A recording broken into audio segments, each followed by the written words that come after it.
Guys കുറച്ച് B updates. ഇത് കഴിഞ്ഞ ടോപ്പിക്കാണ് എന്ന് വെച്ചാൽ ഇന്നലെ കഴിഞ്ഞിട്ടുള്ളൂ. എന്നാലും എനിക്ക് അതിനെപ്പറ്റി സംസാരിക്കണം തോന്നി.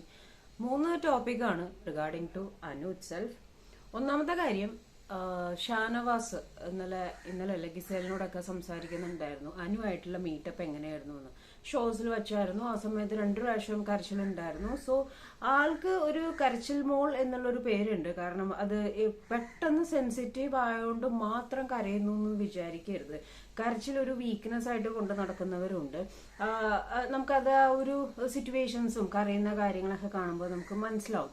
സോ അക്ബറും അനുവായിട്ടൊരു വിഷയം ഉണ്ടായി കഴിഞ്ഞപ്പോൾ അത് അനു ചെന്നിട്ട് ഷാനവാസിനോട് സംസാരിക്കുകയും ഷാനവാസ് അനുമോളിനോട് ഒരു സോഫ്റ്റ് കോർണർ തോന്നിയിട്ടാണ് അവിടെ വന്നിട്ട് ആ പ്രശ്നത്തിൽ ഇടപെടുകയും അവസാനം എന്തായി, ഒരു പ്രശ്നം ഉണ്ടാവാതിരുന്ന അക്ബറും ഷാനവാസും തമ്മിൽ വിഷയമായി. കൺഫെഷൻ റൂമിലോട്ട് വിളിക്കുകയും സംസാരിക്കുകയും കോംപ്രമൈസ് ചെയ്യുകയും കാര്യങ്ങളൊക്കെ തീർന്നു. അത് അനുമോൾക്ക് വേണ്ടിയിട്ടാണ് സംസാരിച്ചത്.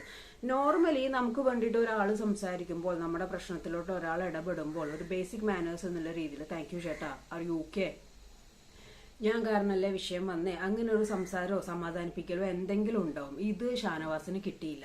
ഷാനവാസിനെ സംബന്ധിച്ചിടത്തോളം ബെഗ് ചെയ്ത് നിന്ന് വോട്ട് വാങ്ങിക്കുക, അല്ലെങ്കിൽ ബെഗ് ചെയ്ത് നിന്ന് ആളുകളുടെ ഇഷ്ടം വാങ്ങിക്കുക, അല്ലെങ്കിൽ ബെഗ് ചെയ്ത് നിന്ന് കണ്ടസ്റ്റൻസിന്റെ ഒരു എംപത്തി വാങ്ങിക്കുക, അങ്ങനത്തെ സംഭവം കാര്യങ്ങൾ, എംപത്തി സിമ്പത്തി സംഭവങ്ങൾ വാങ്ങിക്കുക എന്നുള്ളതൊന്നും ഷാനവാസിനില്ല. അതുകൊണ്ട് തന്നെ ഈ ഒരു നന്ദിയില്ലാത്ത ക്യാരക്ടർ കണ്ടിട്ട് ഇനി അവളുടെ ഒരു കാര്യത്തിൽ ഞാൻ ഇടപെടാൻ നിൽക്കുന്നില്ല. ഐ ഡോണ്ട് വാണ്ട് ദാറ്റ്, എനിക്ക് അങ്ങനെ ഒരു വോട്ടും വേണ്ട എന്നുള്ള രീതിയിൽ നിലപാടെടുത്തു. അതുകൊണ്ട് തന്നെയാണ് ഞാൻ പറയുന്നത്, ഇവിടെ ഷാനവാസിനോട് ഒരു വാക്ക് പോലും താങ്ക് യു പറയാത്ത ആള് ചൈത്യ പോകുന്ന സമയത്ത് ഭയങ്കര കരച്ചിലും കാര്യങ്ങളും ഇടപെടലൊക്കെ ആയിരുന്നു. അപ്പോ ആൾക്ക് എവിടെ എങ്ങനെ നിൽക്കണം, ഏത് രീതിയിൽ നിൽക്കണം എന്നുള്ള രീതിയിലുള്ള എല്ലാം പഠിച്ചു വെച്ചിരിക്കുകയാണ്. സോ ഒരു ഹ്യൂമാനിറ്റി ഇല്ലായ്മ, അല്ലെങ്കിൽ പാവം അനുമോൾ, അല്ലെങ്കിൽ എപ്പോഴും കരയുന്നു.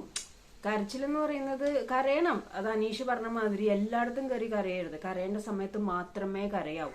അത്രയും തൊട്ടേനും പിടിച്ചിരുന്ന കരഞ്ഞ അനുമോള്, അവിടെ ചപ്പാത്തി കേസ് പറഞ്ഞപ്പോഴൊക്കെ കരഞ്ഞ അനുമോള് ലാലേട്ടൻ ലൈവില്, അതായത് വീക്കെൻഡ് എപ്പിസോഡിലിട്ട് പൊരിച്ചപ്പോ കരഞ്ഞില്ല. അതാണ്, ഷീസ് ആൻ ഇന്റലിജന്റ് ഗെയിമർ, അതും ഒരു ഫേക്ക് ഗെയിമർ.